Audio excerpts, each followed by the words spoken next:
and the chance of getting it is very minimal. So don't waste your time. Sorry? So don't waste your time? Not even wasting your time. It's like you're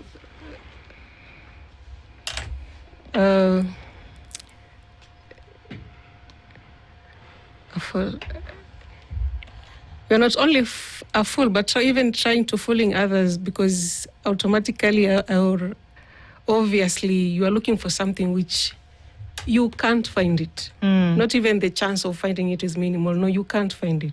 Yeah. Okay. What about you, Simon?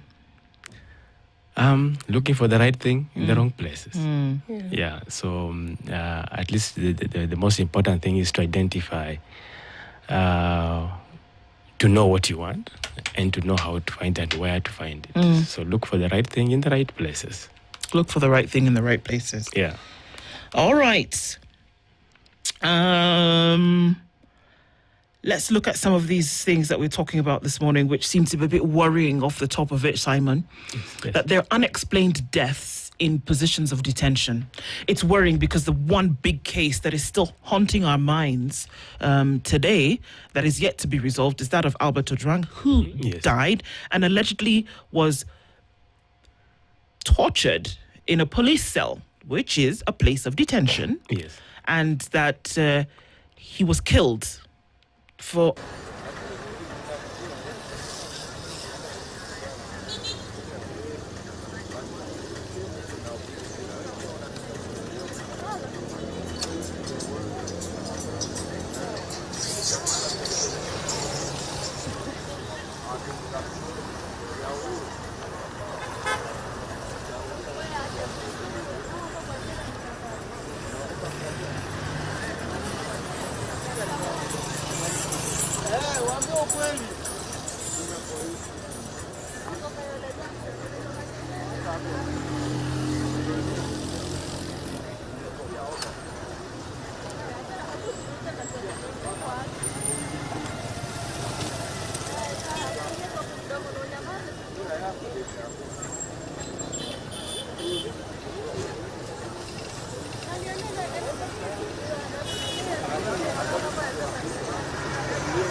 Hello, Chairman.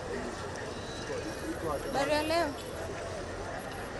Niko hapa kwa stage yako. Simtumie watu tuongeleshe. Hapa Kayole Junction. Naweza pata mtu tuongeleshe. Ama driver hivi ama mtu yote.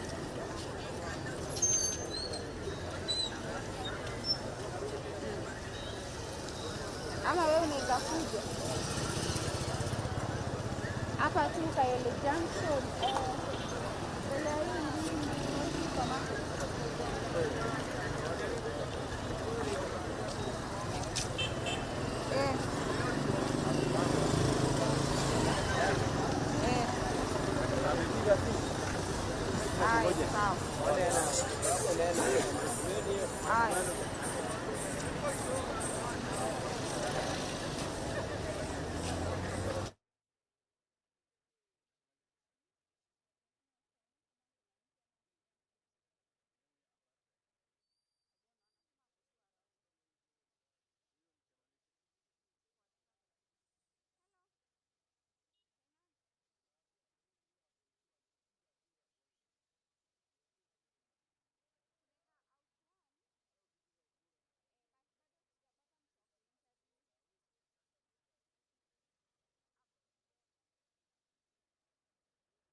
1 2 1 2 1 2 1 2 1 2 1 2 1 2.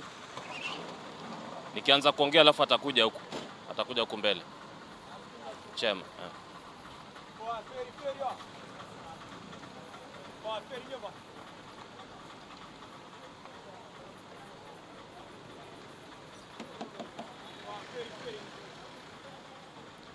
One, two, three, 1 2 3 1 2 3 1 2 3 1 2 3 1 2 1 2 1 2. Okay.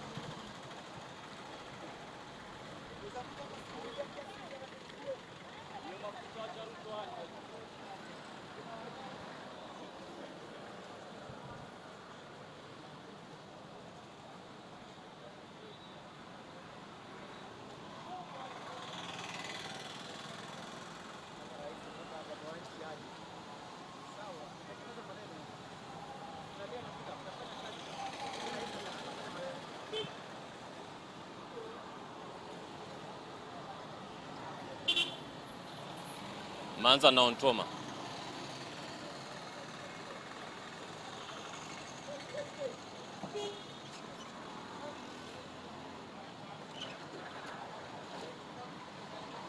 Sasa introduce nisonge kidogo, chukue alafu nirudi alafu ongea naye alafu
Unasemaje bwana? Mpango wako wa kando umesave aje kwa simu? Imekuwa mbaya sana kabisa. Oh.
Bado anapeana. Kuna story, kuna OCS ameshikwa huko Nairobi. Aliachilia wafungwa 65 Yo wakatoka kaenda maandamano ama sio? Ameshikwa. Anapeana update. Bro, umetoka wapi? Umetoka wapi? Bamburi Docks ni shilingi ngapi? 100. Na ilikuwa ngapi? Oh, sawa.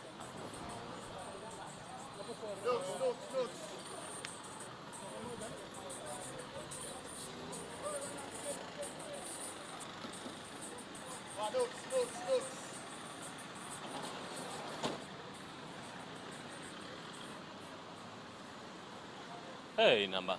Imegongwa hiyo gari. Wanaendesha vibaya wakininio ki.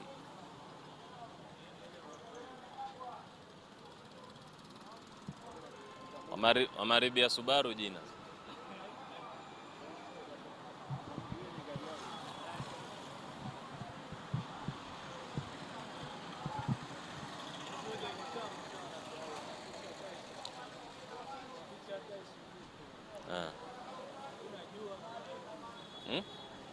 Anamalizia.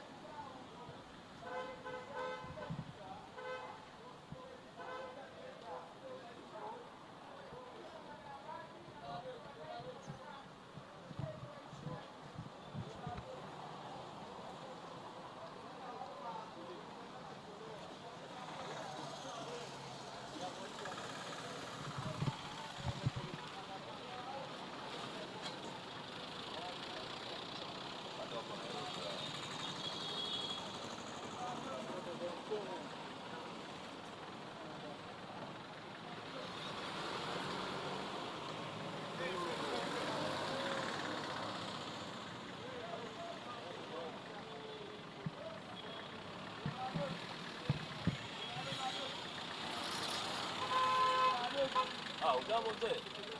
Potea hivyo.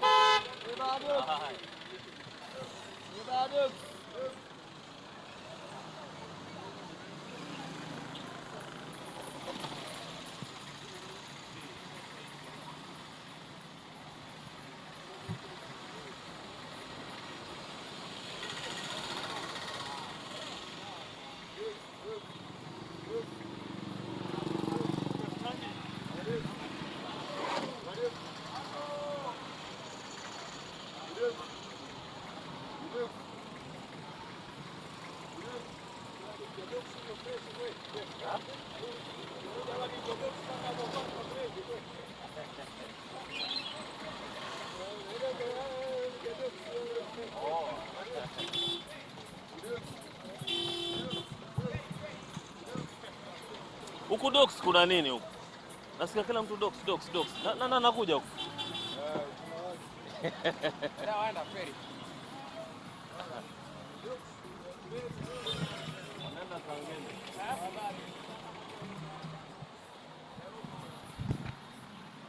Wanaenda Kangemi. Wanaenda Kangemi. Umeona? Najua kiangalia picha anaona gari kibaya. 3:30.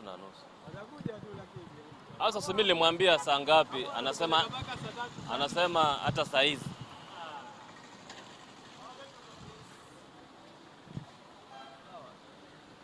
Bro, tuko live bwana. Tuko live. Hata hiyo namba unapiga ya J ndio mimi natumia. Sababu tuko street.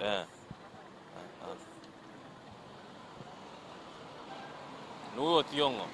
Yakupigia pia. Nataka hiyo story ya kesho. Ndio pale.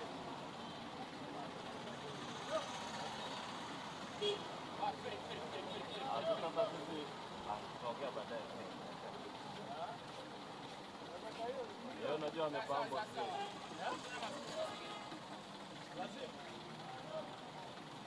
Ilikuwa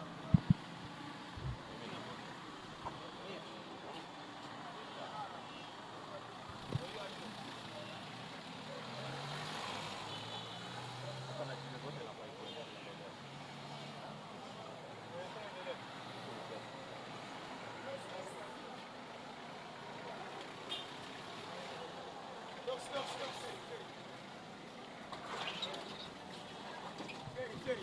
Eh. Sema. Nakusikia, sema Kenan. Sasa unaniita chanji mimi. Nakusikia bwana.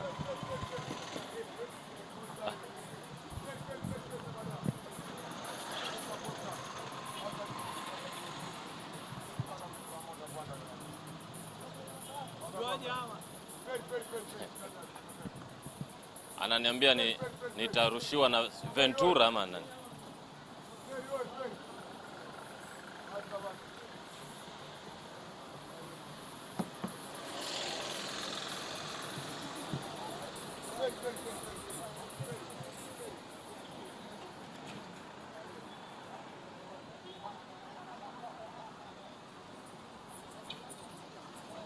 Mbona sisikii tena?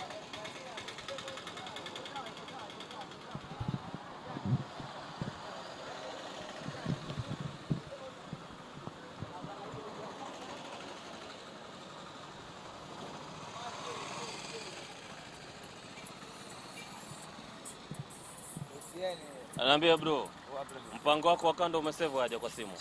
Mafuta yako gali sana brother. Nasema mpango wako wa kando umesave aje kwa simu? Sasa hii sina hata mpango wa kando mimi sasa hii. Mafuta yako gali. Tafanya kazi vipi? Oi.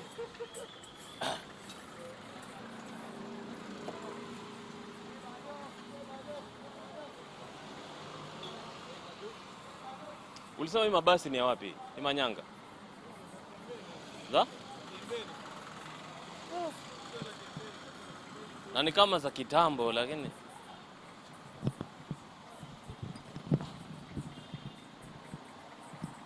hii kama inatoka.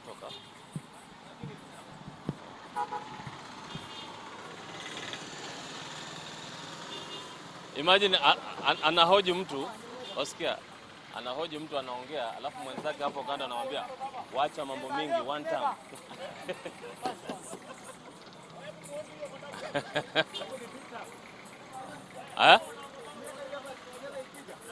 Usiseme. Usiseme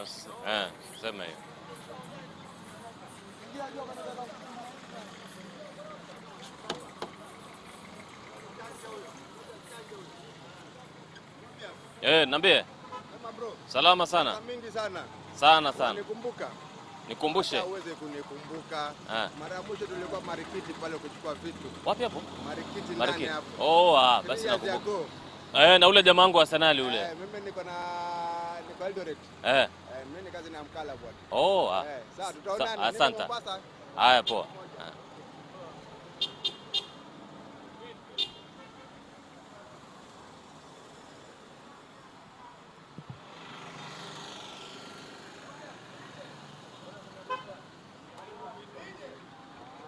Njoo. Wewe uko pale. Hapana, hatuna time. Hatuna.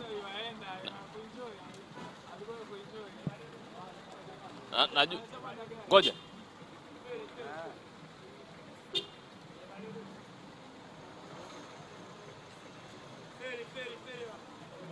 Wanakuja?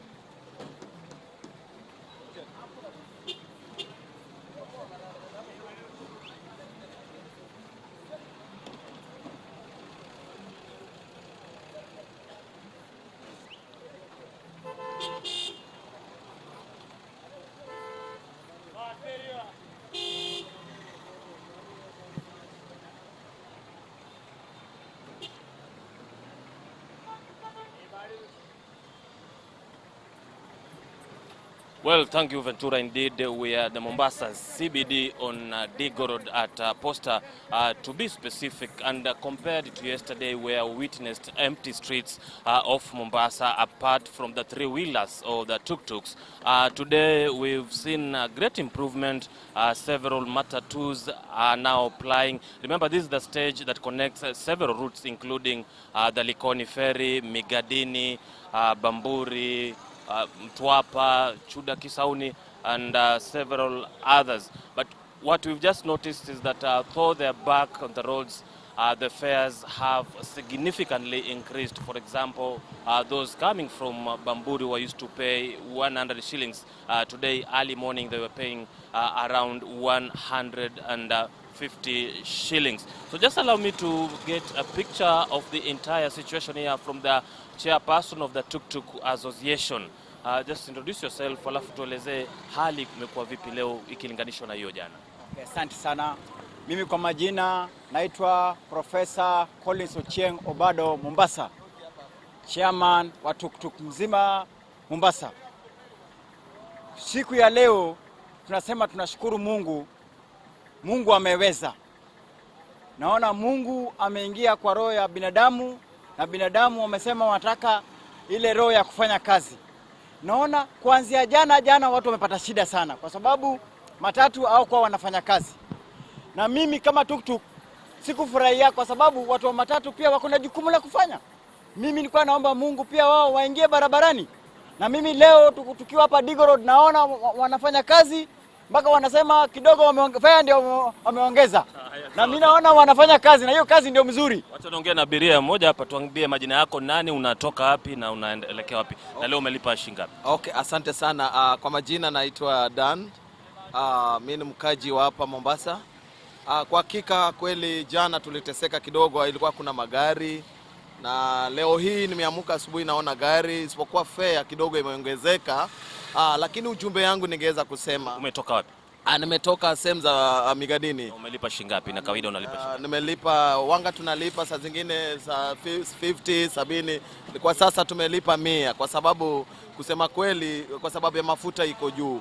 Mafuta iko juu. Na ujumbe yangu ningeweza kusema Wakenya tuwe na subira. Tumeona kamiti za wenye wanaongelea na mambo ya transport wanazidi kuongea kuleta uyano. Kuchoma gari ya mtu si mzuri, na kuiba vitu za watu si mzuri. Tuweze kuleta amani katika nchi wakati sekta wana deal na mambo ya transport wanaongelea hii issue. Kwa sababu nikiona kijana mdogo anatoa mtu kwa gari, anaibia mtu kwa barabara, hiyo sasa si maandamano ya transport. Hiyo sio maandamano ya fuel kwenda juu. Hiyo sasa ni cartel ya uwizi katika nchi. Hiyo ni goons. Naweza sema ujumbe ya mwisho, amani katika taifa ya Kenya jameni. Hatupendi mambo hii, na ningeomba serikali yetu, jameni, angalieni jinsi mnaweza kuangalia tax ya mafuta ishuke chini kidogo. Hiyo ndio ujumbe yangu. Sawa, naona wenzako wanasema wanachelewa. Nitaongea na mwanadada hapa ambaye pia kidogo ameogopa. Okay, there you have it. That is the situation of Mombasa as of now. And as I said earlier, compared to yesterday, today there is a significant improvement, especially on the public service vehicles, the Matatus. Remember that yesterday it was only the tuk-tuks that were on the road. So the drivers were complaining that apart from not joining the countrywide strike, there were no passengers anywhere, as most of them were just trekking from their homes to town. From now, it's back to the studio.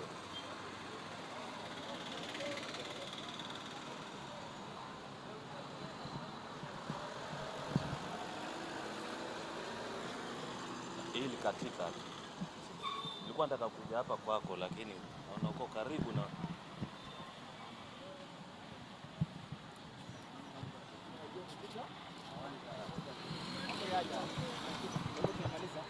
kuja pigwa mahali na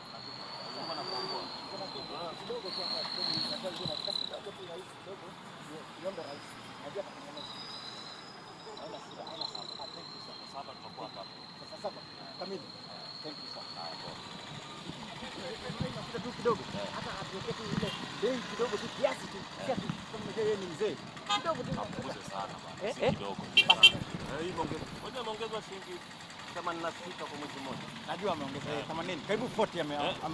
Kama ilikuwa 40 akatoa 10 katika 30. Sasa hivi ameweka 40. Nyingi. Apunguze kidogo.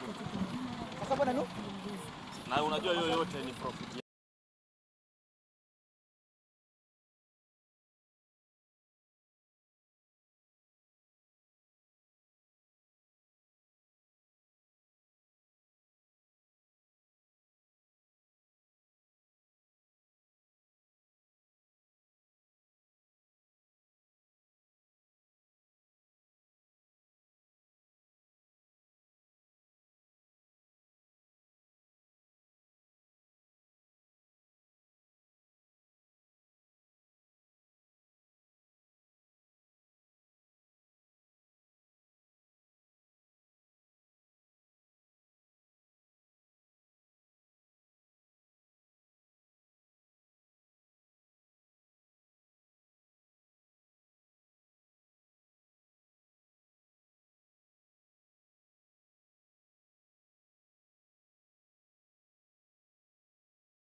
frustrations after trekking to work due to a strike called by owners of public service vehicles. Different roads in the city of Nairobi witnessed crowds of Kenyans trekking kilometers, while others had to find alternative means of transport. As Ian Ketani reports, most of the trekkers lamented over the high cost of fuel, while others feared they could lose their jobs. One step after the other, from one city to the other, thousands of Kenyans flooded the roads. Reason: public transport paralysis. In the city of Nairobi, busy roads including Wayaki Way, Thika Road, Jogoo Road and Ngong Road, which usually experience intense traffic gridlock during morning hours, witnessed crowds of people walking to work. This followed a strike called by Matatu owners over the soaring fuel prices. Nimetoka Kangemi kutembea naenda kazini, bado najitafutia riziki. Hakuna gari yoyote kwa barabara. Gari inasema tunalipishwa shilingi 100 kutoka Kangemi mpaka hapa Westland. Hiyo ni maisha gani mnatupeleka? Shilingi 30. Saa hizi ni shilingi 100 sasa kutoka Kangemi mpaka huku. Kutrack hiyo mwendo yote kutoka Kangemi hadi huku ni kazi mzito sana. Na umri kama hii yangu naenda kufanya kazi, nitaweza kweli? Hii ni maisha gani? Usually it is mainly casual laborers who are seen trekking to and from work every day, but today corporate employees too found the going tough. Nimetoka kwa nyumba around 5. Sasa saifa imepanda, unapata mali penye ulikuwa hata unaendea na 20 bob, sasa unadipisha 100. Na wanakuambia kama hutaki ufanye venye unataka. Mimi nimetoka kwa nyumba 5. Na natoka kwa nyumba 6. Sasa sijafika kazini. Sasa nitafuta kazi yenyewe basi. Sijui nitaambiwa nini, maybe nimekuwa replaced juu nimekuwa absent without apology. Along Thika Road, many remained stranded at passenger boarding stages, while others were forced to seek alternative means of transport, some scrambling to get space on cargo trucks plying the route. The few public transport vehicles on the road charged extremely high fares. Those who are used to paying 30 shillings on Thika Road towards Githurai were forced to pay 200 shillings. Roads in different parts of the country witnessed streams of pedestrians walking 4 miles to get to work, a picture that depicts and lays bare the suffering of ordinary citizens, with everyone forced to adapt to the situation. Kwani tulichagua kiongozi, ni kiongozi tu ama ni kiongozi duni?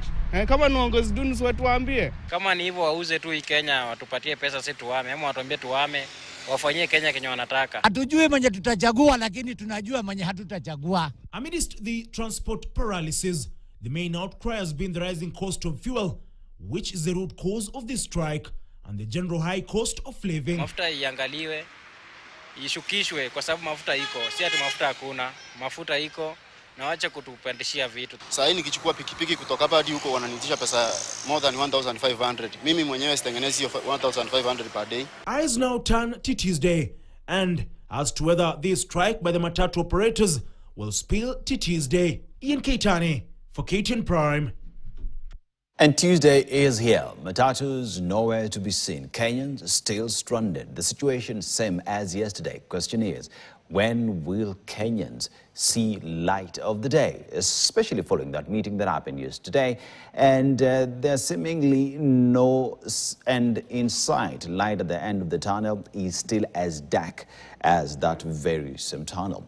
But Kenyans are hopeful that a solution will be arrived at, with President William Ruto reports reaching us that he has called a meeting to be able to address the same, with hope as well that today the meeting that did not bear any fruit yesterday would be able to give Kenyans some sort of semblance or relief moving forward. We continue with touching base with our reporters across the country. Meant to understand that my colleague who is at Thika Road, that is Davis Mberia, is ready to bring us up to speed on what is happening on that neck of the woods. Good morning, Beria. What's the latest from Thika Road? Well, good morning, Aseto. Yes, as you've said, we are actually at Committee Road, linking Thika Road, and of course here Action Day 2 is actually continuing, and transport along Committee Road has been paralyzed. But before we got here along Thika Road, there was no, of course, public transport or any matatu that was operating. There were just few actually private, of course, cars that were plying on that road, leaving several, of course, Kenyans waiting to to see how they'll actually reach to their respective, working places. We actually had some of the spot checks from all soaps, of course, to TRM, Garden City. On the roadside, there were a number of Kenyans who actually forced in day 2 of this protest, forced to go to work on their foot. So here at Committee Road, a number of protesters have, lit up bonfires along Committee Road, a road actually linking Zimmerman, Kahawa West, all the way to Githurai. And of course, every motorist who is using this road, he can't access on the other side of those places. Committee, of course, Kahawa West, Githurai, and other areas along also Committee Road here. I'll be speaking to some, of course, Kenyans or residents who stay here, including some of the border operators who actually protesting the hiking of fuel prices, which they say has caused the increase of standards. Welcome on. And those are images coming to you from Thika Road. We apologize for the technical hitch that is there. We shall be touching base with Mberia a little bit later as brings us up to speed on what is happening along Thika Road. As you've just seen, there are bonfires that have been lit on the road there, making it difficult for those who would even want to use that road to use it pretty much because of what is happening there. We expect that that would see police officers move in to clear the road so that those who want other motorists, other road users would be able to use it. But key and important thing to note is that the standoff between government and stakeholders yesterday did not bear any fruits. Negotiations that were being led by Cabinet Secretaries Davis Chirchir and Energy Cabinet Secretary Pio Andai stretched way later into the evening upon the time when the Cabinet Secretary said that there would be reduction of prices of diesel by 10 shillings, but an additional 38 shillings for kerosene to bridge the difference, that would be able to give relief to transport operators. But transport operators as well did not agree with that because their proposal was that the fuel prices be reduced to around 30 to 35, and that would be what they would agree for them to go back to offering the services that is critical to the economy of the country. And as we talk about the economy, we look at the billions of shillings that the government has lost due to the ongoing strike yesterday. It has been pegged at billions of shillings that also stretch into today. And many ask, so where exactly are we when we deal with this strike that is not only robbing Kenyans from their hard-earned resources, but then again you look at the government that wants these taxes to be able to do its services and offer its services to Kenyans. But let's touch base with Esther Diana, who is in Talam or Utawala. If my director could just confirm, Esther Diana is coming to us live as well to give us the situation on the roads. Good morning, Diana. How are you? How's the situation where you are?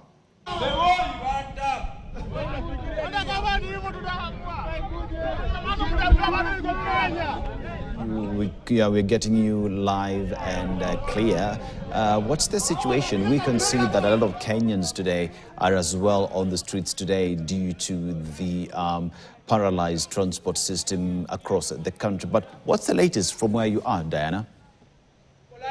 Well, good morning, Aseto. We are coming live to you from Kayole Junction here in Nairobi. And as you can see around me, these are Kenyans who've not been able to make it to work today. And they're just here to air their grievances. They want to tell us how do they feel about this strike entering the second day. We are also here with the chairman of an operator from the transport sector. And just to give you a glimpse of what we saw earlier in the day, as we came here, we could see that Matatus, trucks and lorries are parked by the roadside, and it's not business as usual. But something quite interesting we've also observed is that personal cars are actually now being used to ferry passengers. But that does not cover all the Kenyans who need to make it to work today, and a chunk of them are still here. Some are right behind my camera and some are behind me. And as you can see, these are Kenyans who should be at work today. These are Kenyans who should should be driving the economy today. But just to get a hint of what is going through their mind, how do they feel about this particular strike going into the second day? How is it going to affect the economy and even their livelihoods? Because this one essentially trickles down into their households. I'm being told children are at home. They've not been able to go to school. Business women have not been able to make it to the market to pick their produce. And right now I'd like to speak to the chair Forward Travelers Sacco, who will be able to tell us his take about this strike entering day 2. Chairman, karibu sana. Kwa maoni yako tu kwa ufupi tueleze. Leo tumeingia siku ya pili. Unaona tukienda siku ya 3 na leo kazi kwaje? Kusema kweli magari ziko parking na tunaendelea mpaka serikali isikize hawa wananchi. Kwa hivyo tutaendelea tu hivyo hivyo, kwa sababu siwezi toa ile gari yangu kwa barabara na igilipi. Iko haja gani kuonekana niko na gari barabara na hailipi? Kama vile nikuambia jana, we are poor millionaires. We are poor millionaires kwa sababu nimenunua gari ya milioni 7 na haipati kitu, haijilipi. Ni ya nini? Si afadhali serikali ikuje ichukue magari zote, itulipia loan, tukae bila magari, badala ya kuonekana tuko na magari kwa barabara na hatuna kitu. Tunaomba serikali ikubali kushusha bei ya mafuta. Kama sio hivyo tutaendelea.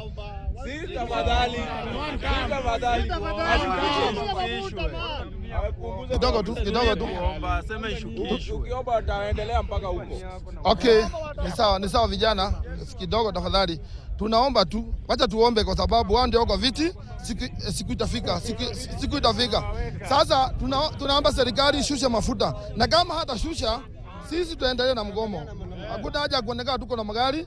Hawa vijana wanaonekana wako kazi na hawapati kitu. Alright, asante chairman. Kependa kuongea na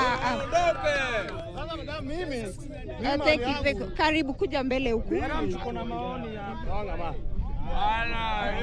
Oya. Relax. To the government of Kenya. Mimi ni jamaa wa jua kali. Leo ni siku yangu ya pili nikienda job nikirudi.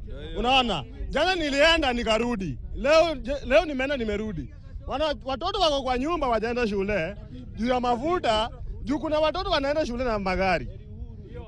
Ni aja gari tuumie tukisema tunawaomba waturudishe bei ya mafuta. Hatuombi.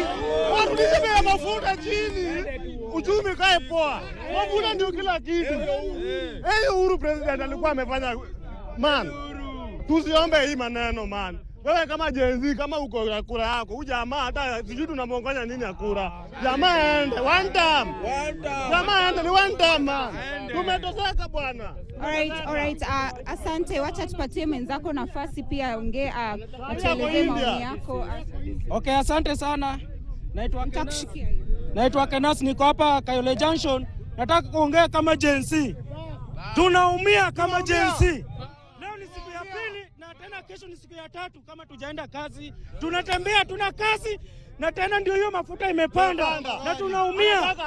Sasa tunakuambia William Samoei Ruto, we have to survive kama JCs. Na kama ni mbaya, tulisema State House. Ati wale watu ambao walikuwa wanakusumbua na masufuria uliwapeleka nyumbani. Tunakuambia masufuria tuko nayo kwa nyumba, hazina chakula, tutarudi nazo kwa barabara.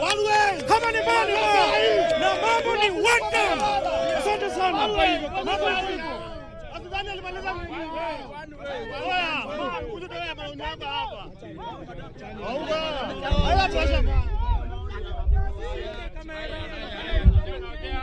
Tulieni mzee ongee. Habari zenu nyinyi wote.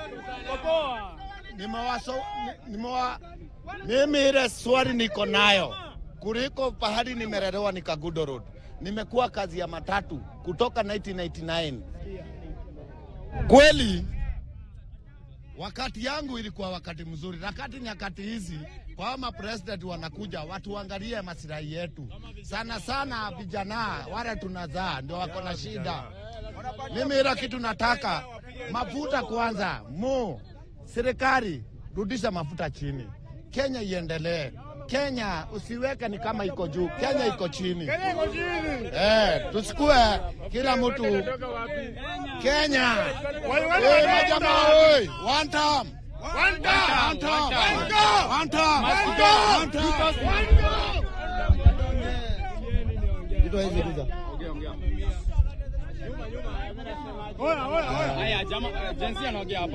Mimi ndio Gen Z, unaona? Na sisi tuko kadi, unacheki. Mimi bado mimi ni donda. Siko kazi juu ya mafuta. Hata kama mnasema one time. Unajua one time tuna chantu wengi. Swali ni uko kadi? Uko kadi. Sisi hata hatubembelezi huyu jamaa. Sisi hatutaamuka mpaka mafuta ishuke. Chairman ndio. Haya wacha. Bosi. Achani bosi. Control hapo. Achani control.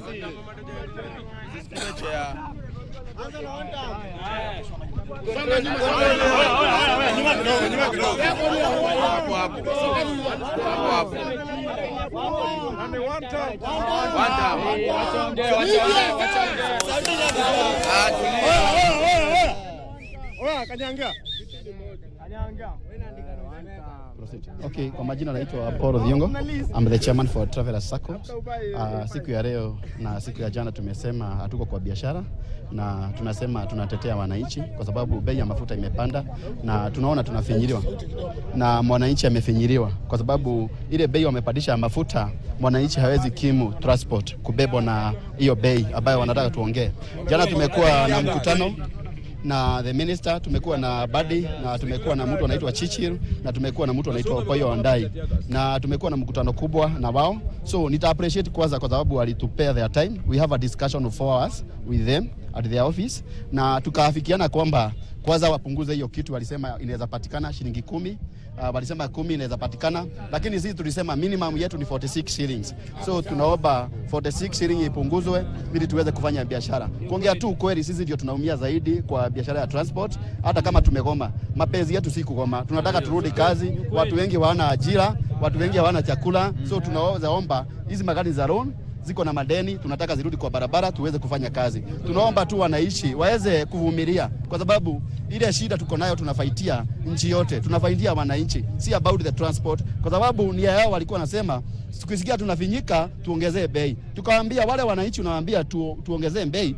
ndio wale tu wamefinyiliwa na serikali. Tunataka kusema ya kwamba jana tulihuzunika sana na we appreciate wale minister tulikuwa nao kwa sababu kuna statement ilitoka na CS Interior ya kusema sisi ni wakora, sisi ni wakabila, na tunataka kusema sisi tunatetea Kenya mzima. Our strike is not about the political. It's about concern ya Kenyans. Kenyans wamefinyika, waache kuenda hiyo directions ya kusema sisi ni wakabila. Na tuseme hivi, tunataka Murkomen na understand. Transport is that belong to the strongest people. Wakiona kwa matatu sisi kuweza kusustain kwa matatu, you are the strongest people that you can fight for these nations. Sisi tunaweza peleka tukapigania nchi.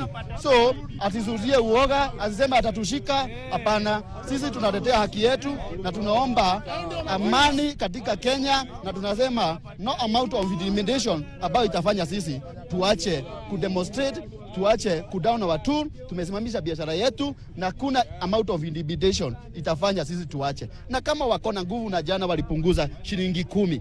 Hiyo nguvu bado wako nayo ya kupunguza mpaka hiyo 46 shillings. Tunasema ya kwamba waite special sitting ya mbunge, wakae chini, wapunguze bei, tuweze kufanya biashara.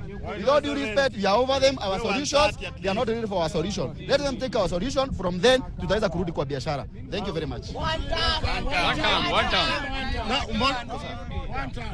time. Thank you very much, Dennis. As you can see, Kenyans right here are speaking their mind. They're saying that enough is enough. The cost of living is increasingly going high, as the cost of fuel is equally high. And right now, I'd like to bring it back to you, studio, but we're going to keep camp here and do a scout of some parts of Eastlands, and we'll keep you updated as well. Thank you, Esther Diana, there bringing us up to speed from Utawala with Kenyans expressing themselves. But I want to step outside the city. We go to Nakuru City, another city, as well as Ken Gashui joins us and brings us up to speed on the situation in Nakuru. Good morning, Ken. Yesterday, Kenyans did not access their places of work because Matatus downed tools. Is the situation any different today?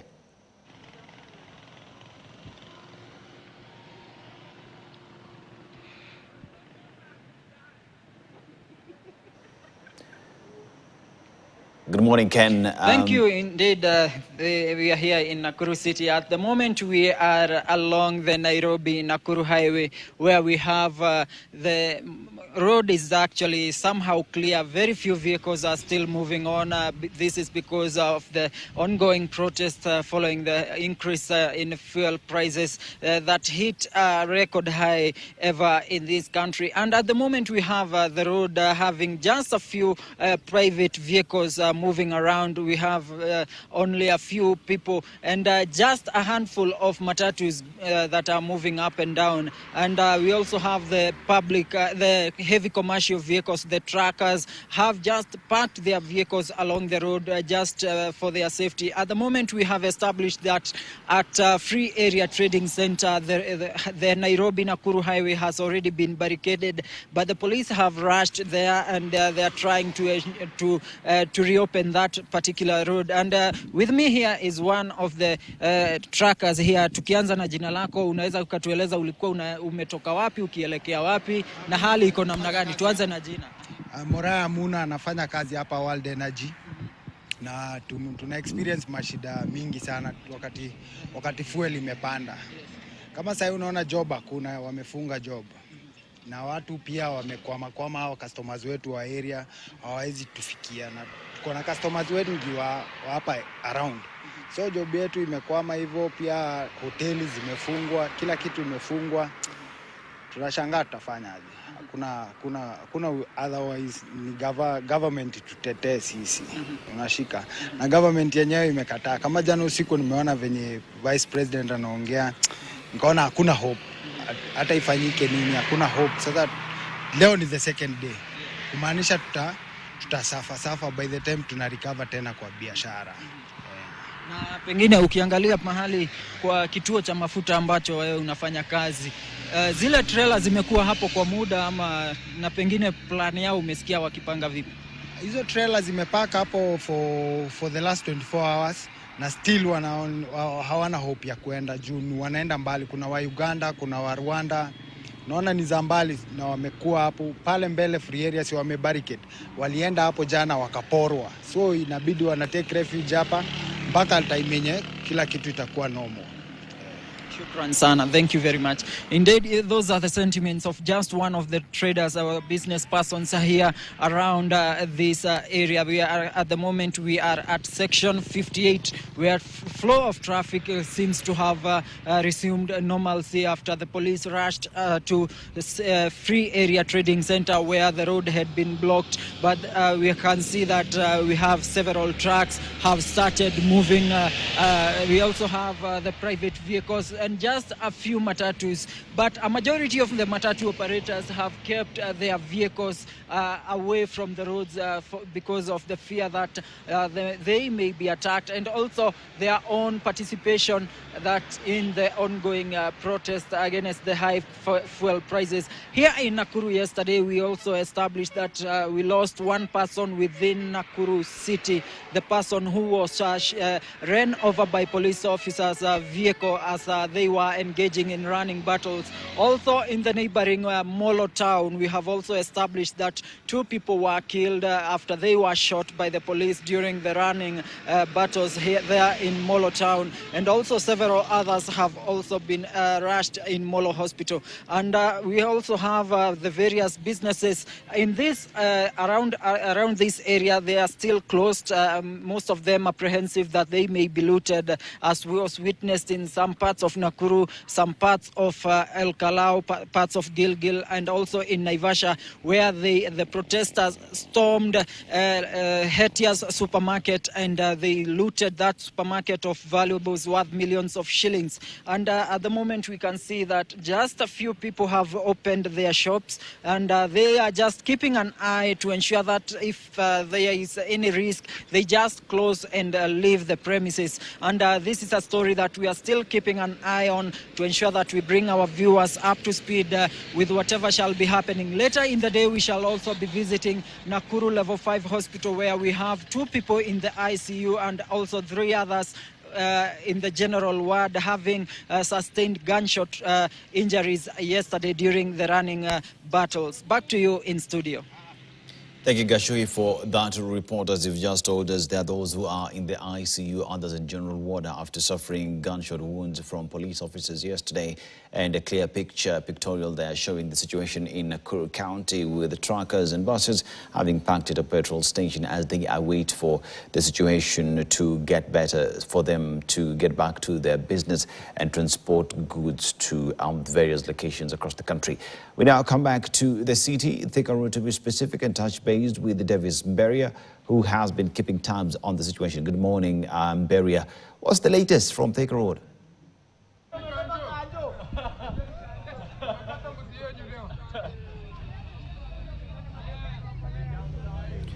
Good morning, Beria. You're joining us from Thika Road. What's the latest? What can you tell us this morning?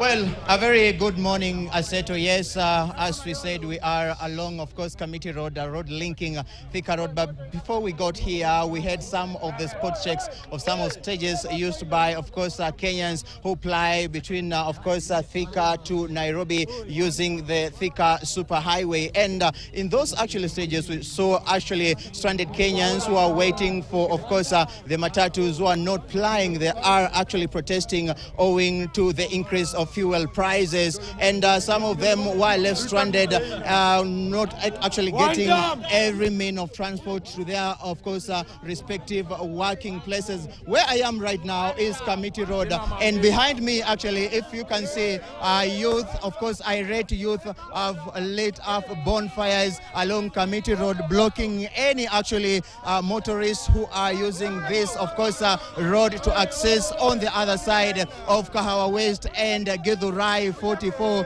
They are actually protesting against increase of fuel prices, which they say the cost of living has risen to the highest order in their actually living standards, so that they can survive, they can, of course, get their daily, of course, bread, and of course everything is expensive. Let me speak to a section of them just to share with us why are they here, and of course what it really means to increase the fuel prices. Are they actually burdened by the, of course, increase of the fuel prices? Karibu sana, naona wewe ni mojawapo ya waendesha bodaboda. Nieleze tu maandamano ya leo kisha mgomo wenyu hasa wa wanabodaboda, siku ya pili imeingia sasa. Kwako bwana, siku hizi mbili zimekuaje? Kwanza kitu ya kwanza kusema nikasonga kwanza mahali yako akufe na ndege akikuja. Amen. Huyu jamaa tutesa. Mafuta. Very well, those are sentiments that are being given by Kenyans from Thika Road as they express themselves with the ongoing situation across the country after the fuel prices shot up following the review by the Energy, Petroleum and Regulatory Authority. And following other steps that have been put into place as well, we saw yesterday the meeting that took place, the Cabinet Secretary Opiyo Ndai giving a proposal of reduction of fuel by 10 shillings, but the Matatu operators saying, nope, we do not accept that. We agreed that our proposal would be between 30 to 35 shillings, and further warning and insisting that the strike would continue today.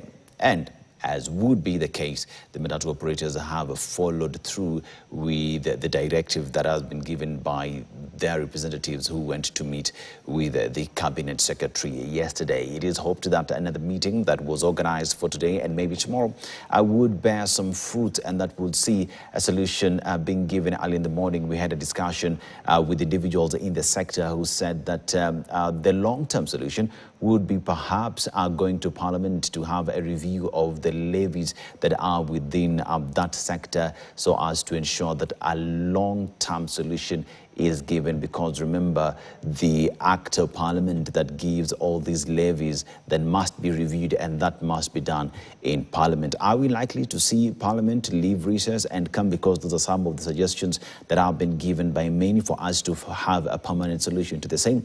Only time will tell. In the meantime, we go to Kitengela, where we touch base with our reporter Vera Mora, who's bringing it up to speed. Good morning, Vera. Yesterday we saw Kitengela being the epicenter of the protest and the demonstrations.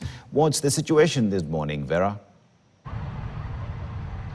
Morning to you, Aseto. Indeed, I am in Kitengela. This is Kajiado County, actually leading to Nairobi County. But as you mentioned it, yesterday was actually the epicenter of protest due to fuel prices increasing. But as you can see behind me, if my camera person can show you, actually, Kitengela town is back to normalcy. However, there are a lot of police officers actually all over the town, just making sure that everything goes as smooth as it should go. And I can see a few shops are still closed. However, others have actually come out to trade and business as usual. Aseto, this highway is actually the Kitengela-Namanga highway, and it was totally paralyzed. No business in and out of Kenya into Tanzania through the Namanga border, because this is the route that heads to Namanga. But today, as you can see, commuters are actually using this road and everything is actually moving on smoothly.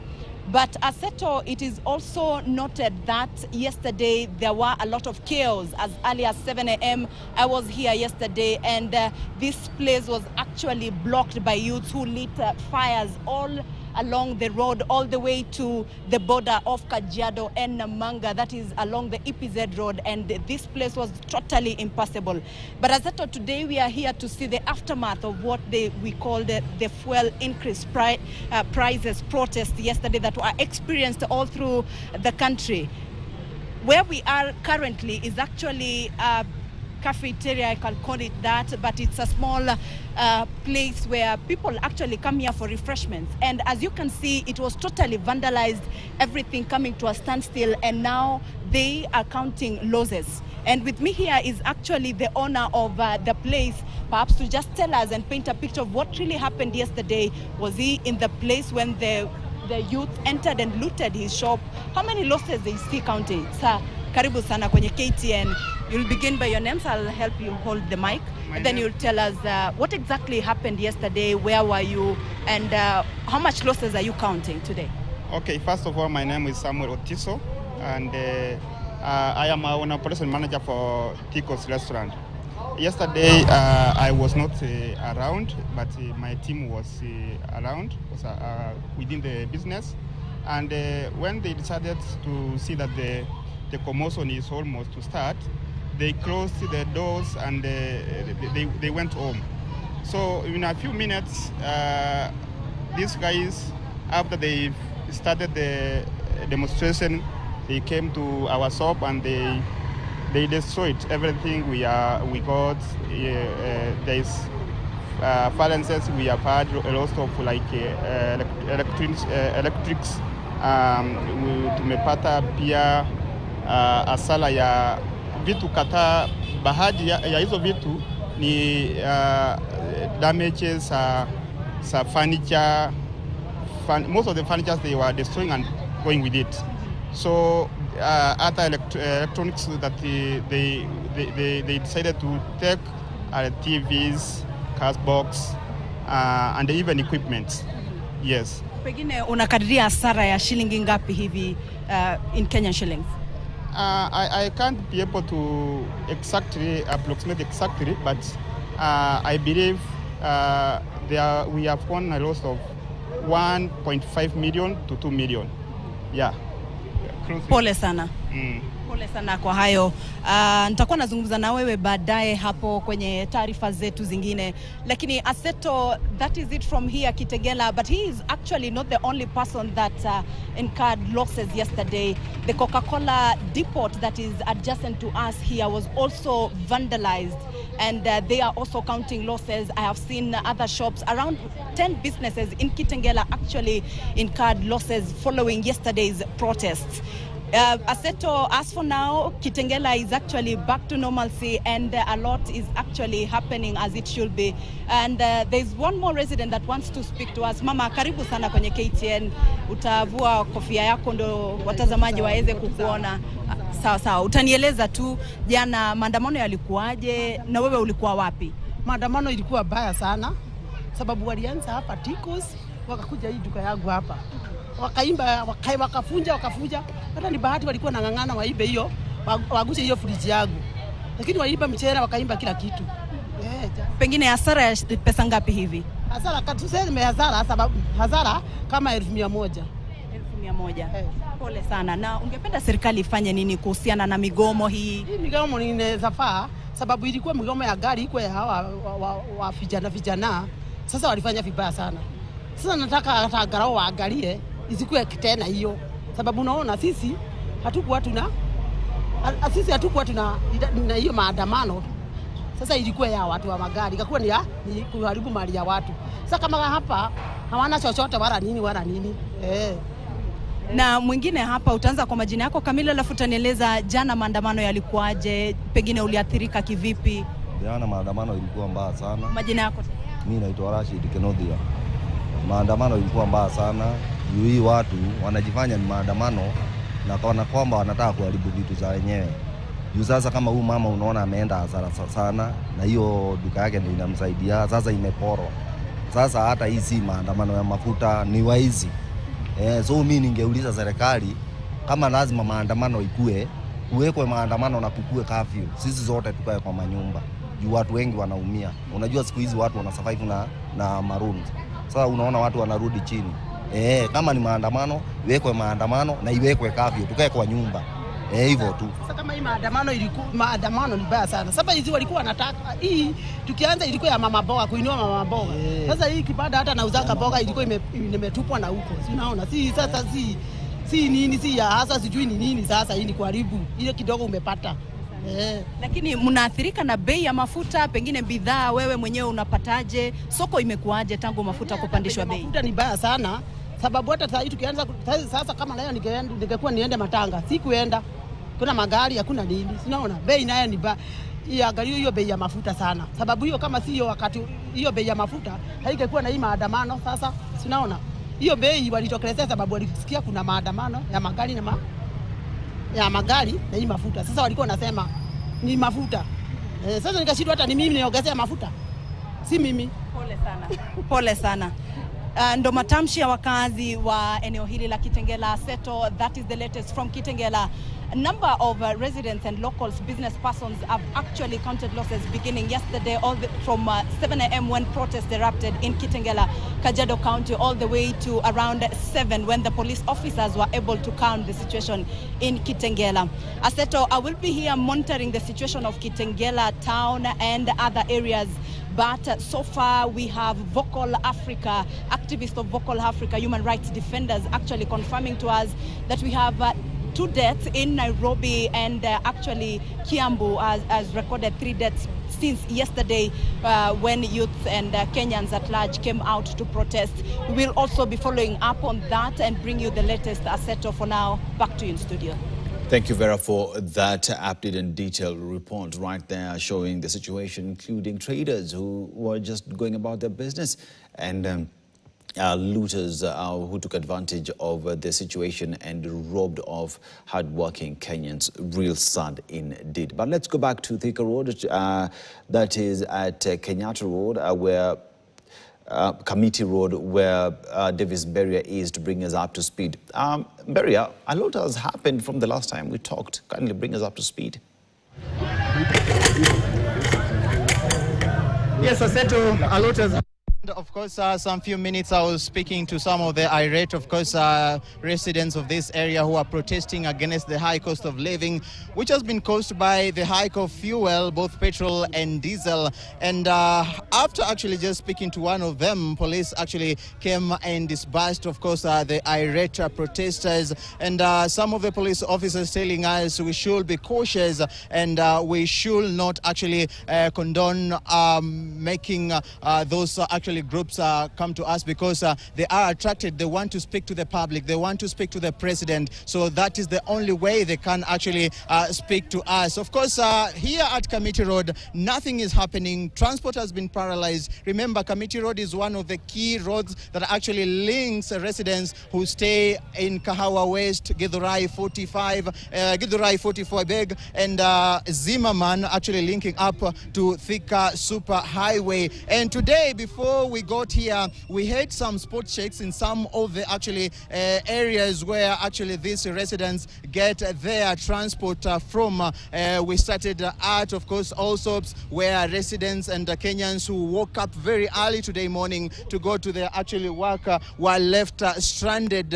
No matatus, no public transport. The few actually private cars that were plying on that road could not afford actually to carry all those, of course, Kenyans along Thika Superhighway. Right now, the police officers have managed actually to disperse some of the protesters, and they seem that they're not going away anytime soon because they really want what they demand is President William Ruto and the UDA, of course, a broad-based government, should come out and actually listen to them, listen to what they term as they are actually, of course, frustrated by the high cost of living of the, which has been caused by, of course, the hike of fuel prices. We've seen a couple of police officers who are not donning their official, of course, uniforms. They are in, of course, casual attires, using motorbikes, and these motorbikes, I really don't know, I really don't understand where they are coming from. So that is the situation here. We are following up.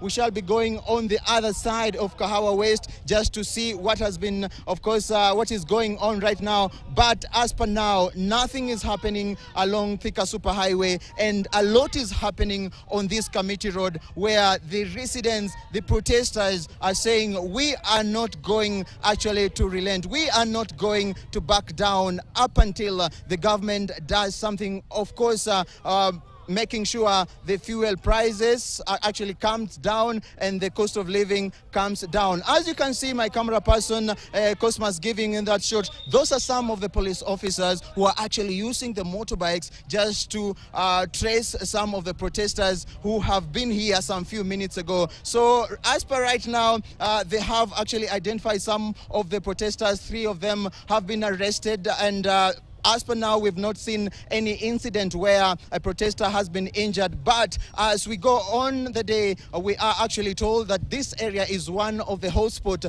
When the time moves to afternoon, everything actually gets so bad, and the protesters may actually overwhelm the police officers. So we shall be following keenly what will be happening on Thika Road and, of course, along Committee Road. Back to you, Aseto. Thank you, Beria, for that report. And you and team there, be careful. As you can see, the situation is not looking pretty good at the moment. That as police officers move in to disperse rather the protesters who are there, who barricaded roads and have lit bonfires. We shall be touching base with all our reporters across the country, who continue to do an amazing job updating the public on the situation on the roads. Now, most Matatu stages in major towns were deserted as public transport operators and border riders and other stakeholders in the transport sector commenced a strike over high fuel prices. In some areas, police officers used tear gas to disperse Kenyans who had turned up to participate in the strike. However, some stakeholders have vowed to continue with the industrial action. Clement Masombo reports on how the situation unfolded in different parts of the country. Transport services were disrupted across the country as public service vehicle operators and border riders took part in the strike, piling pressure on the government to reduce fuel prices. In Nyeri town, some public transport terminals remained deserted, with drivers and other operators left idling around. Kuna magari zinaenda, hata wana bodaboda wote wako strike sababu ya hii mambo ya mafuta. So tunanyenyekea tukiuliza serikali ijaribu kupunguza bei ya mafuta. So tunaomba serikali ireduce bei ya mafuta irudi chini kidogo. Juu saa hii hata ukiwaambia mafuta lita ni 250 na hata wada mtu asienda na kaga 100 aende skudibiri. Kweli atafanya kweli? Sisi hatuendi huko kwa barabara kugoma, hatuendi kuhakisha mioto, hatuendi kufuga barabara. Mahali huwa tunafanyia kazi hapa ndio tumesimama siku ya leo. Tumesema leo hatufanyi kazi, hata customers wetu wako hapa. Hata hao wanakubaliana because the prices have been hiked.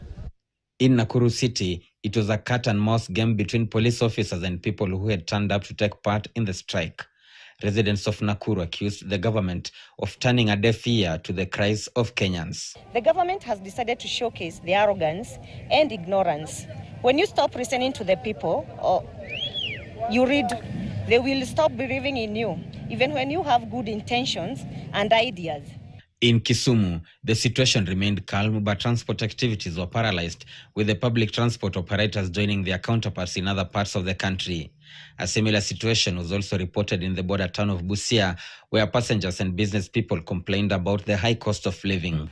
Government will only understand this lockdown environment. Otherwise, dialogues and all whatever political angle is taken, we don't care. What we need the fuel prices to come down. Na tumeamkia mapema kufika stage, kuna hali ya sintofahamu kwa sababu tunasikia barabarani kule mbele zile gari zilijaribu kutoka zimefungiwa barabarani, hata Luanda kuna zile zimepigwa mawe kwa sababu raia wako na hamaki.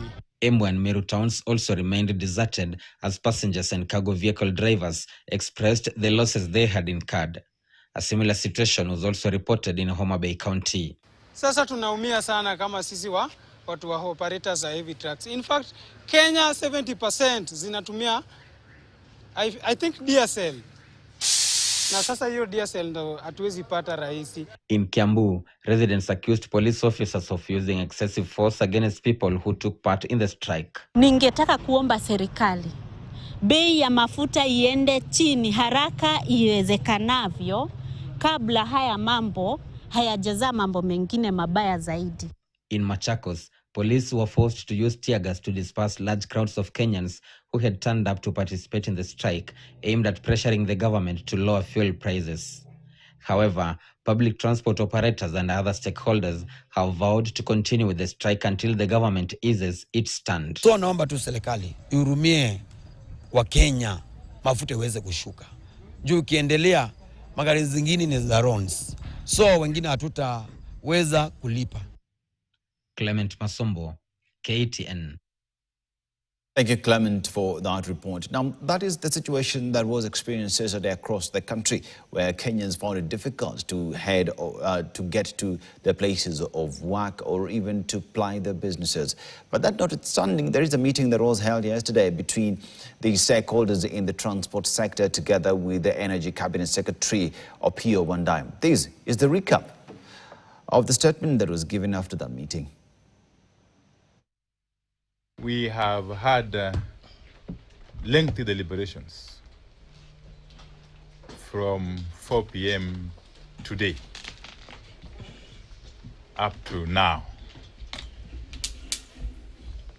between the Ministry of Transport and Roads, the Ministry of Energy and Petroleum, and the National Treasury on the one hand,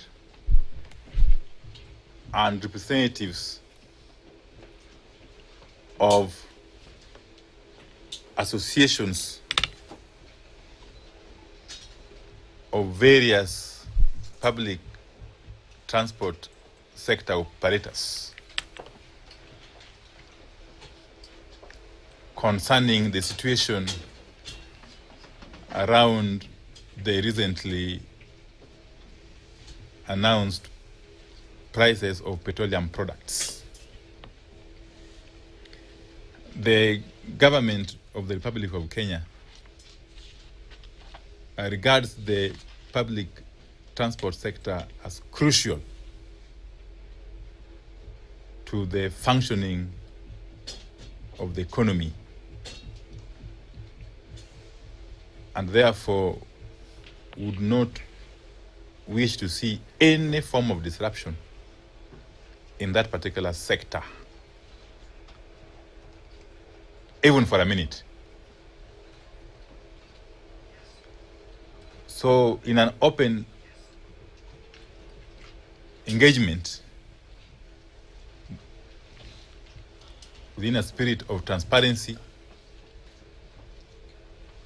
we have been able to listen keenly to the issues raised by the public transport sector players. And one of these issues was the matter of possible adulteration of diesel due to the huge disparity in the prices of diesel and petrol and kerosene, sorry. The disparities between the prices of diesel and kerosene, as was announced by EPRA on the 14th of May this year. We have come to an understanding that for prudence purposes and to eliminate the risk of fuel adulteration on account of this huge disparity, and to save the motor vehicles that are operating using diesel from possible malfunction as a result of possible adulteration, we are going to bridge the gap between the prices of diesel and petrol. And that would mean, therefore, that the price of kerosene would have to go higher as that of diesel comes lower to bridge that gap for the reasons I have stated. That is the understanding we have come up with in the course of these deliberations. Details of those movements of prices are going to be published shortly by EPRA as mandated by law. I must also add that EPRA was fully involved in those deliberations, and this common understanding has been arrived at unanimously.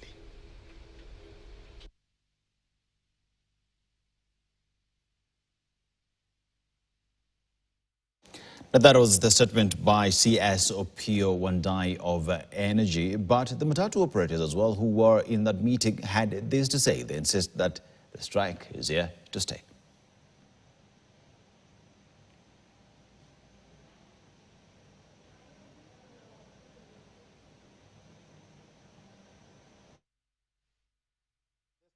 On tomorrow, and it is proceed until we have a better negotiation with the government. Because we have not reached to consensus. We have been requesting for them to reduce 46 shillings, and they have over 10 shillings. So they have said that they are going to gazette that 10 shillings, but we shall engage them further tomorrow and Wednesday, so that we may find that whereby we shall reach in a position whereby we shall have a consensus or in agreement.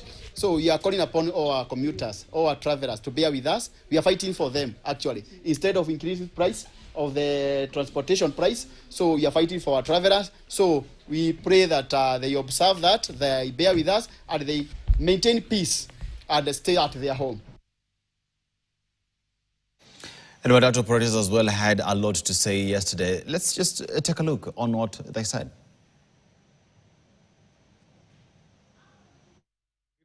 That the price of diesel and kerosene be at par, but on the rest, on the issue of the diesel prices, that one we've not agreed, and we have scheduled another meeting, which could be tomorrow or the day after.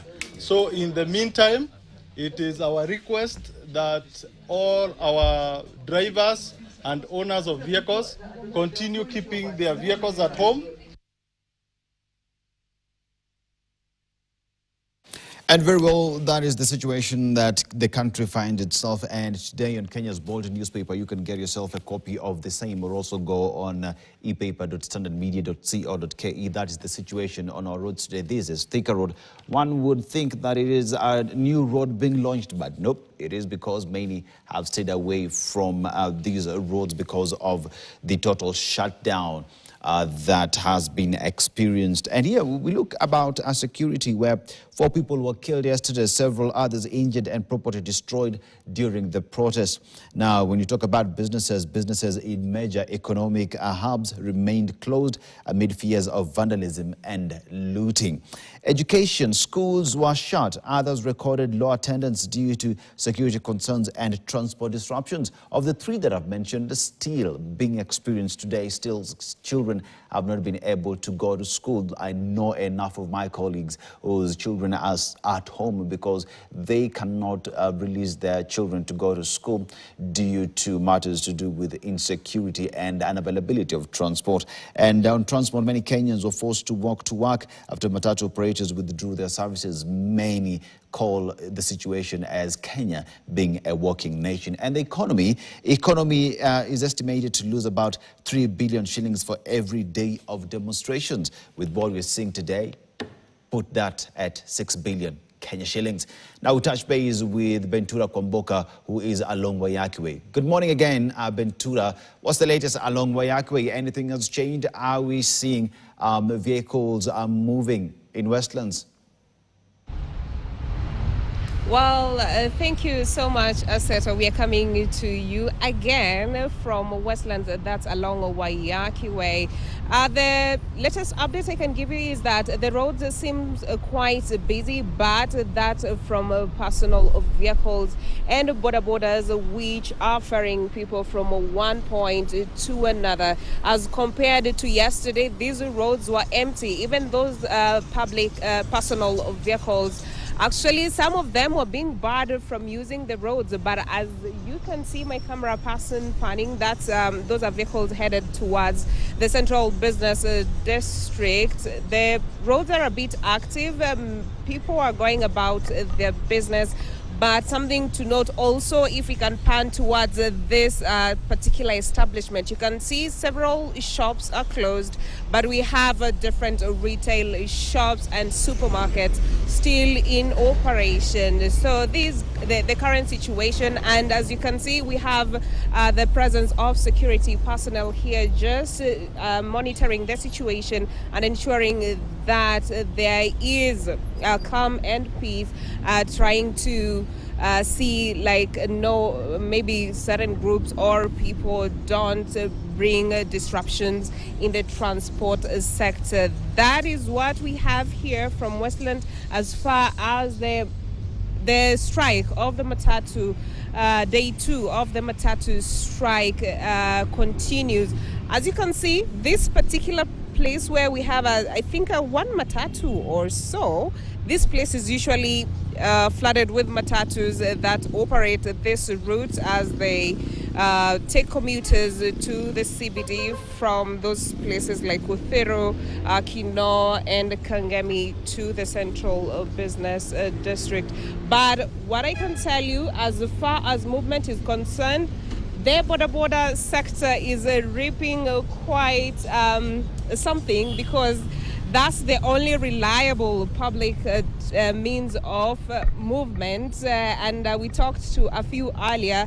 They've said business-wise is not that bad because there are no Matatus on the road, and the only option that they the commuters have is to use border, and also the border fares have hiked. Case in point, movement from Westlands to Kangemi was as high as 500 shillings. So they are the ones who are reaping big in this particular strike. But aside from that, you can also see that businesses have been hugely impacted, because on a normal day, businesses here right now is around 10 a.m. The place is usually busy with the traffic and people going about their business, but that's not something we are currently witnessing here. So maybe probably, I don't know, by the end of the day, maybe we are going to see a situation whereby definitely the economy is going to be impacted, not as much as yesterday, but definitely it's not 100% operational. And we'll be waiting to see that particular meeting that the Matatu Association and the stakeholders in the transport and energy sector, they say they're going to continue with the deliberations on how to move forward. Remember, the Matatu Association had said they want about a reduction of 30 to 35 shillings in order for them to at least make a profit and be operational, and also not to squeeze the common mwananchi in terms of movement. Remember, Nairobi, the major means of transport is Matatu. Most people cannot afford taking taxis or taking borders from one point to another. Definitely we'll be looking and we'll be following up those meetings and deliberation, and we see if at the end of the day a solution would have been reached, or the strike is going to stretch into day 3. That's all we have for you, Asoto, here from Westlands, and definitely we'll be coming to you. We'll be coming back to you with more updates on situation on the ground. Thank you, Ventura, for that report. We see a little bit of movement along Waiyaki Way at Westlands. That will be the mall area.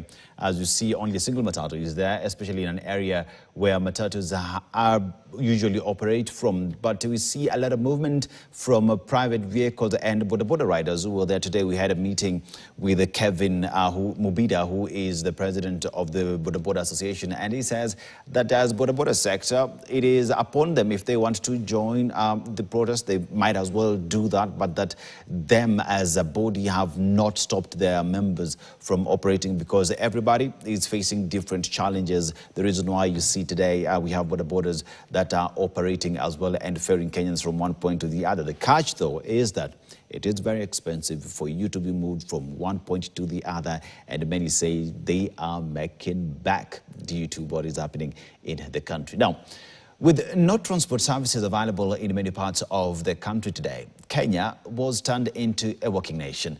Inconvenient for many, to others it was a massive sacrifice. Mary Mbugua, a 70-year granny, epitomizes the sacrifice some Kenyans went through to come through for their loved ones. KTN's Nakib Kimboi reports. Clear roads, some turned into skating and football grounds. The walkways busy. At age 70, Mary Mbugua is determined, walking from Githurai. A walk that is not easy at her age. Nimetoka Githurai 45, naenda shule ya Gahawa Garrison, naenda kuchukua mtoto. Wazazi waliambiwa waende wachukue watoto. Kukuja asubuhi watoto walikuja, lakini kurudi wameshindwa. Kila mzazi aende achukue mtoto wake. Sasa mimi naenda chukua mjukuu. Mama yake alikufa. Sasa mimi ndio niko na hiyo jukumu. Pole sana mama. Ni msichana. Ni msichana? Ako which grade? Grade 8. The grandma, who is a Mama Mboga, says this is not ideal for her. Mtoto anakujaga peke yake shule na kurudi jioni anarudi peke yake. Hakuna gari lolote, hata pikipiki wanaogopa kuja. Nitarudi tena vile nimekuja. Her health is not at its best. Hiyo ndio inashika mguu. Hata mgongo nimefunga na ile mpira ya hospitali ya kufunga mgongo. Mgongo na imeachana nini mbili. Kwa spinal cord. Daktari alisema aje kuhusu hiyo, so lazima ufunge kila wakati. Nafunguaga tu wakati naenda lala. Coupled with high cost of living, Mary says she feels betrayed by her leaders. Tuliambiwa pesa mfukoni. Sasa pesa inatolewa mfukoni, hatujui zaenda wapi. Sisi inahangaika. Unga imepanda, mafuta ndio hayo. Tutafanya nini? Lakini tunawangoja 27. Kula ni zetu, sio zao. Tuliwaandika kazi, lakini hawatufanyii kazi.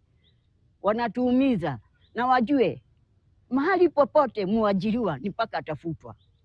Na akifutwa nakubali kwenda nyumbani akalime. After waiting for half an hour, she was told her granddaughter was released way earlier, and now she starts her journey back home, hoping to find her granddaughter there. A painful walk in a walking nation. Nokip Kimboi, KTN.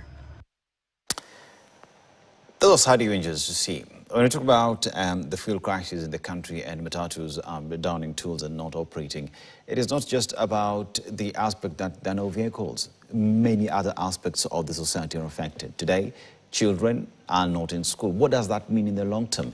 We have those in boarding schools who are continuing with their classes. Those who are unable to go to school today will sit the very same exam as those who have been in school. Where is equality when you talk about offering education to all the children of the Republic as a constitutional requirement? It's not just about the fuel prices, it's about being fair to everybody in the country. Now, what ideally should have been peaceful demos over fuel price hikes quickly turned into chaos and destruction in various parts of the country. In Makueni County, protesters stormed the UDA offices, looting them before setting them ablaze. In other counties, business owners were left counting heavy losses after their property was looted and vehicles set ablaze. Ken Gashuhi reports. Violent confrontations were witnessed in different parts of the country between police officers and protesters demonstrating against the rise in fuel prices to levels never seen before in Kenya's history. Tunaomba tusikizwe, tunaomba tuache kufinyiliwa, tunaomba tuache kunyimwa maendeleo yenye manufaa kwetu. Fuel brings everything to the community. In Makueni County, protesters directed their anger at the offices of the ruling UDA party, Wote branch office whose furniture was looted before being set on fire. Hii ni nyumba ya mwenyewe ambayo amejenga. Si nyumba ya William Ruto, si nyumba ya chama. Kwa hivyo mimi nataka niwaambie wale ambao wanafanya tabia hizi, tunataka tuwaeleze. Please, tuulize haki zetu kwa njia inayostahili. Hii si njia ya kustahili. The protests also disrupted transport along the Nairobi-Mombasa highway, with thousands of long-distance trucks being stranded at various stopovers. Na nilikuwa nataka nifike leo Mombasa. Sasa singeweza juu ya hii mgomo. Sasa sisi tunashindwa, hii kitu imekuwa namna gani? Mafuta imepanda Kenya. Ukienda Uganda mafuta iko rahisi. Malori zimesimama kabisa. Hazitembei, biashara ziko chini. Kwa sababu sasa wale waliingia asubuhi tu ndio tumepata hela zao. Mpaka wakati mgomo itaisha ndio sasa tutakuwa na wageni wengine kwa sababu zote zimesimama. In Nakuru County, demonstrations that began peacefully later turned destructive. In Naivasha, protesters took this truck belonging to a contractor involved in the ongoing expansion of the Rironi-Mau Summit highway. Later, the protesters stormed Hetia's supermarket in Naivasha town and looted property worth millions of shillings, during which one of the looters sustained bullet injuries. Hetia's supermarket was also targeted in Nyeri town, where property of unknown value was stolen, with several police officers sustaining minor injuries in the confrontation. Questions are now emerging whether those involved in the acts were genuine protesters or criminals taking advantage of the transport operators' demonstrations. Ken Gashuhi, KTN. Now let's talk about schools. Learning in most schools was disrupted Monday following the demos called for by the Matatu sector to protest the high fuel prices. The closure affected many schools in Nairobi and other towns where transport was paralyzed due to demos by Matatu sector players. Ventura Komboka with this report.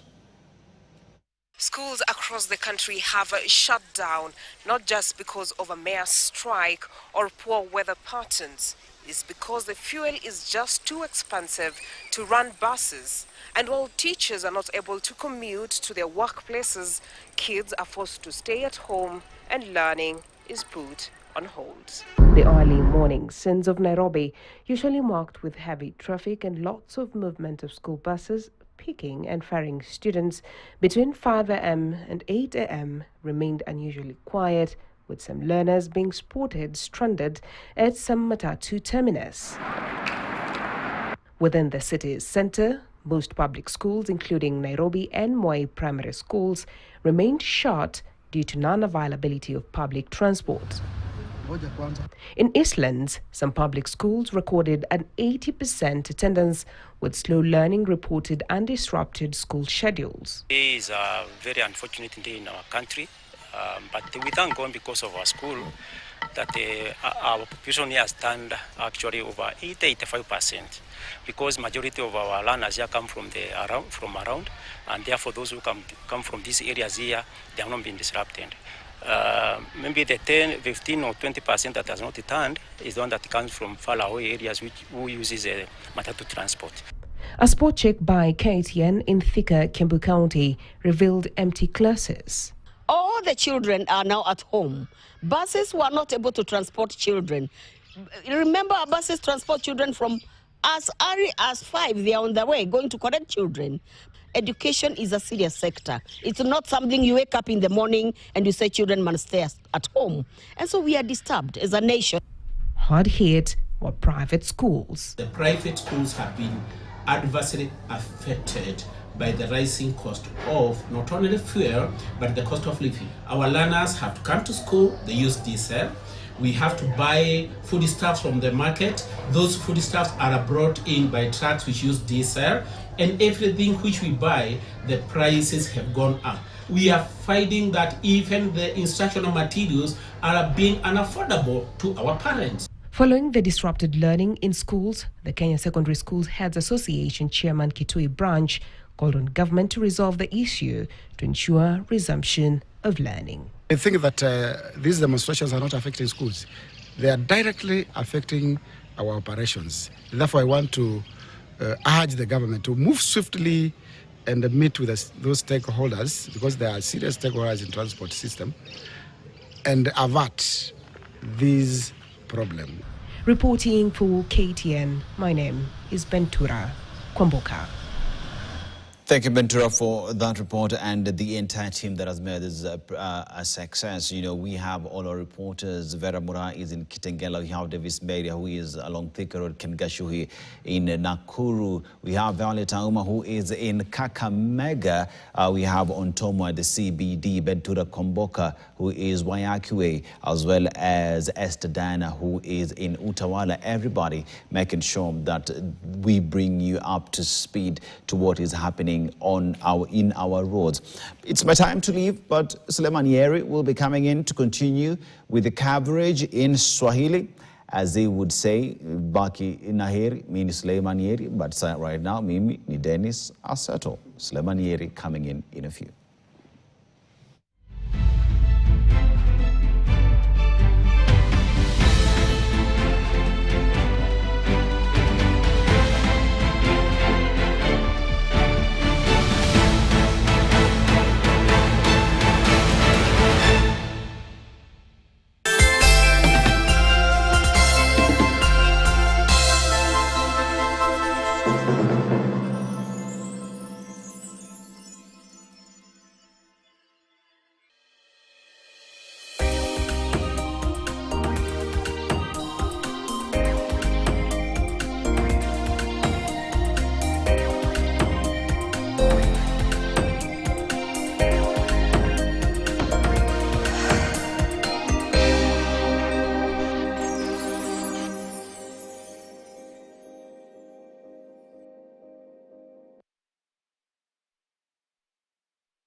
The Kenya Institute of Public Policy Research and Analysis, KIPRA, will host its 9th annual regional conference in Mombasa from 20th to 22nd of May 2026.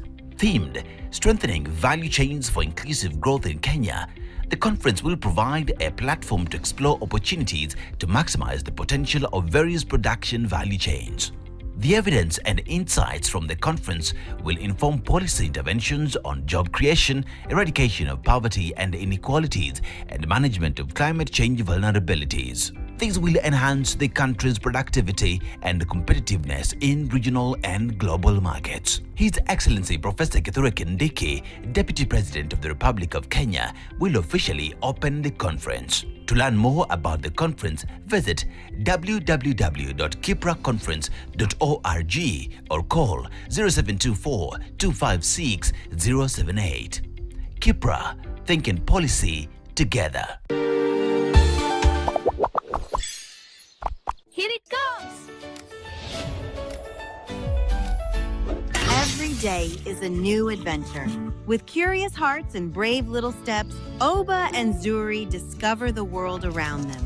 Through friendship, family, and everyday moments, they learn lessons that shape who they become.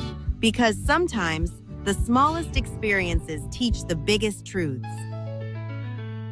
Welcome to a world where stories grow kind hearts, build confidence, and turn simple moments into meaningful memories.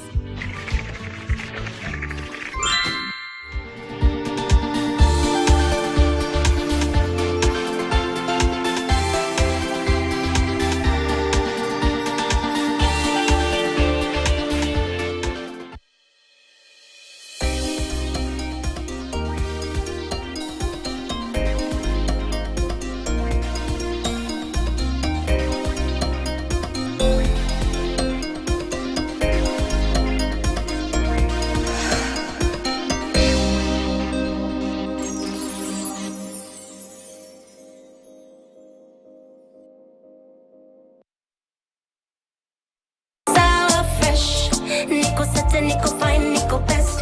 Sawa smooth, sawa fresh. Usiku mchana glow bila stress. Sawa smooth, sawa fresh.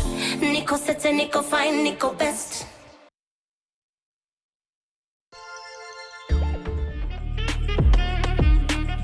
Can we talk? The economy right now is very tough. Most of us, we are really surviving. Sasa biashara iko chini. We are working harder than ever. But for many people, it still doesn't feel like enough. The salary itself, it can't cater for everything. The rent is higher, the shopping basket is smaller. Kila mtu analia hana do. We're surviving as a comrade, kuinama ni constant. Some parents forget about you totally. Quietly, people are cutting back. We had to let go some team members. I've had to cut off broke girls, especially dating them. Most of us young men, they prefer kwenda kutafuta wa mama. One of the first things you need to get rid of is mobile loan apps. Peace, stability, even hope feels like it's going down.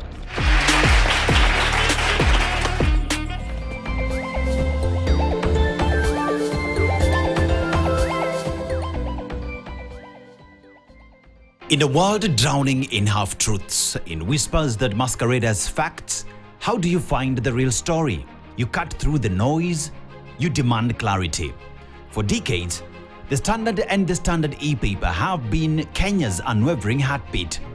It is judged, every word, every angle, bold enough to challenge and reveal factual above all else.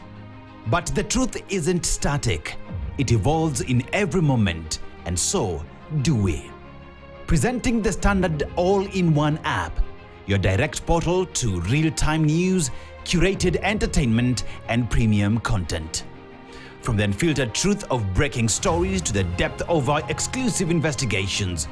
From powerful podcasts that challenge perspectives to the complete e-paper experience in your hands. This isn't just an app. It's your daily dose of pride in Kenyan journalism. It is the trust you deserve. Don't just hear news. Understand it. Live it. Download the Standard all-in-one app today. Be part of something bigger. The Standard. For generations, Kenya's unwavering voice. Judged, bold, factual. The Kenya Institute of Public Policy Research and Analysis, KIPRA, will host its 9th annual regional conference in Mombasa from 20th to 22nd of May 2026. Themed, Strengthening Value Chains for Inclusive Growth in Kenya, the conference will provide a platform to explore opportunities to maximize the potential of various production value chains. The evidence and insights from the conference will inform policy interventions on job creation, eradication of poverty and inequalities, and management of climate change vulnerabilities. These will enhance the country's productivity and competitiveness in regional and global markets. His Excellency Professor Kithure Kindiki, Deputy President of the Republic of Kenya, will officially open the conference. To learn more about the conference, visit www.kipraconference.org or call 0724 256 078. KIPRA, thinking policy together.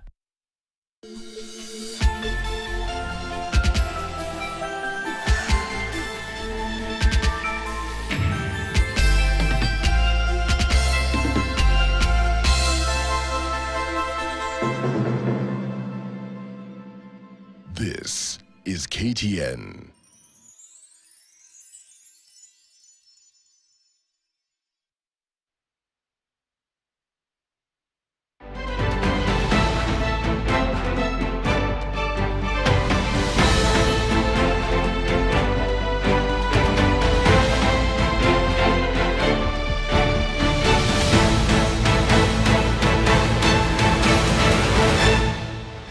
Barabara kabisa, ni saa 5 majira ya Afrika Mashariki, kutoka pwani hadi bara. Hali si hali, usafiri ukiwa umekwama, wengi wakilazimika kutembea kwa miguu kutoka kwao majumbani kuelekea kazini, leo ikiwa siku ya pili, Wakenya wakitaabika. Lakini haya yote yameletwa na nini? Ni kwa sababu ya mafuta. Bei ya mafuta imekuwa si hali tena, wenye magari na wachukuzi wakisema kwamba magari yao wanayaondoa kwenye barabara. Na wanahabari wetu wamekuwa ange kutoka maeneo mbalimbali, kama nilivyokuanzia kwamba kutoka pwani hadi bara. Kule pwani, Tobias Chanji katika mji wa Mombasa yuko kule. Taungana naye baadaye kuweza kusikia wakazi wa Mombasa, wenyeji, madereva wa tuktuk wanasemaje. Na kule maeneo ya Nyanza pia tutakuwa tunafika kuzungumza naye Violet Ayuma katika eneo la Kakamega kuweza kusikia, je, wakazi wanaoelekea Mumias Mashariki, wanaoelekea katika maeneo ya Kabras, Lubao, je, kukoje kule kwa sasa hivi? Je, magari yapo ama wakazi wanayapitia yepi? Na hapa jijini Nairobi tutaelekea kwenye barabara za Thika Road pia kuweza kufahamu wanaoelekea Murang'a, Thika na Nyeri, je, wanapita barabara zipi? Na je, wale ambao wanataka kuelekea Kakamega, wale ambao wanaotaka kwenda Kisumu katika kituo cha mabasi cha Country Bus, je, shughuli zinafanyika pale? Pia pale tutafika kuweza kusikia ni kipi kinafanyika. Manzaki mwenzangu Ontroma yuko pale, na vile vile kule eneo la Thika Road Davis Mberia yuko kule. Mimi naitwa Suleiman Yeri, nataka kuanza naye Davis Mberia katika barabara ya Kamiti, ambapo kumekuwa na hali ya mshiki katika eneo lile. Mbanake maafisa wa polisi wamelazimika kuondoa baadhi ya mawe, vile vile kuzima mioto ambayo ilikuwa imewashwa kwenye barabara hiyo ya Kamiti, ambayo inaunganisha barabara hiyo kutoka eneo la Roysambu kuelekea hadi katika lile gereza la Kamiti. Hadi kufikia sasa ikoje mbele katika barabara hiyo ya Kamiti? Manake katika takriban saa 2 kumekuwa na mshike baina ya wakazi na maafisa wa polisi, waandamanaji wakiteketeza na wakifunga barabara hiyo.